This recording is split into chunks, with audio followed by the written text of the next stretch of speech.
میرا بس چلے نا، خدا کی قسم میرا بس چلے تو میں اس بات پہ پابندی لگا دوں کہ اس ممبر پہ بیٹھ کے کوئی آدمی کسی بزرگ کی کوئی کرامت والی بات نہیں سنائے گا. یہ جتنی کرامتوں والی باتیں، جتنی یہ جھوٹی باتیں ہیں اور جتنی بربادی انہوں نے پھیری ہے ان باتوں نے، ایویں خود فضول جھوٹی باتیں، جھوٹ بول. اور لوگ کیونکہ میں نے پہلے کہا نا، لوگوں کو سمجھ تو ہے نہیں. ابھی میں کوئی کرامت کی بات آپ کو میں حدیث کی بات سناؤں تو آپ نے ایسے چپ کر کے سننا ہے غور سے. اچھا ٹھیک ہے. آپ کو میں ابھی کسی بابے کا قصہ سناتا ہوں، دیکھنا آپ نے کہا سبحان اللہ سبحان اللہ. وہ جو بیٹھے سن کہہ رہے ہوتے ہاں. ابھی میں نے کسی کی اسی کا کلپ دیکھا، کلپ میں وہ کیا بات سنا رہا تھا. کہتے کہ وہ کھیل رہے تھے، بچے گیند سے کھیل رہے تھے. امام ابو حنیفہ رحمۃ اللہ علیہ درس دے رہے تھے، پڑھا رہے تھے. وہ پڑھا رہے تھے تو وہ ان کا گیند بچوں کا وہ جا کے امام صاحب کے سامنے گر گیا.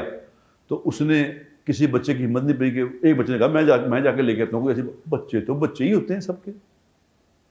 تو کہتا وہ اس جا کے اس نے بچے نے گیند اٹھایا تو امام صاحب نے اس کو دیکھ کے کہا یہ حرامی ہے.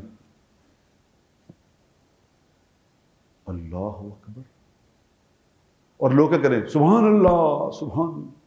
یعنی امام صاحب پہ ایسا الزام، یعنی امام ابو حنیفہ رحمۃ اللہ علیہ ایسی بات کر سکتے ہیں. بچہ ہے، اسے گیند اٹھایا، کیا کوئی کفر کیا؟ لیکن وہ سنا رہے ہیں واقعہ اور نیٹ پہ اور لوگ سبحان اللہ کر رہے ہیں. کیا کر رہے ہیں یار؟ یہ کیا ہے؟ یہ جہالت نہیں تو اور کیا ہے؟ اور اگر کہتے اس کو پتہ جا کے اس کو پوچھتا کی تو وہ حرامی نکلا. لا حول ولا قوت الا باللہ، لا حول ولا. بدھواں دا پنڈ بونگیاں نے لٹیا سی. ویسے ہی سننے والے ویسے ہی سننے والے. ایک بابا جی کا قصہ سنا رہا کہ ایک بابا جی جا رہے تھے، یہ میں ان کی لیڈروں کی باتیں بتا رہا ہوں. وہ جا رہے تھے جنگل میں سے تو آرام کرنے لگے، چڑیاں بول رہی تھیں چڑ چڑ چڑ چڑ. بابا جی کو غصہ آ گیا، انہوں نے کہا مر جاؤ. ساری چڑیاں مر گئی. سبحان اللہ. آگے گئے تو آگے شہر میں گئے تو ایک کتیا بھونک رہی تھی.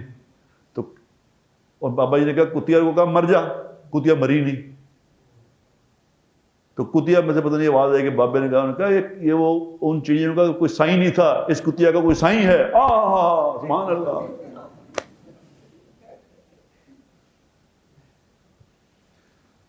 جہالت کا کوئی علاج نہیں مارکیٹ میں میرے دوستو. جہالت کا کوئی علاج نہیں، اس کا کوئی علاج بنا نہیں آج تک. یہ خود ہی سیکھنا پڑے گا، خود سیکھنا پڑے گا. اپنے اوپر رحم کھاؤ خدا کی قسم. ہم ہار گئے ہیں دنیا میں، ہم ہار گئے ہیں. جہالت کی وجہ سے ہار گئے ہیں اور کوئی بات نہیں ہے.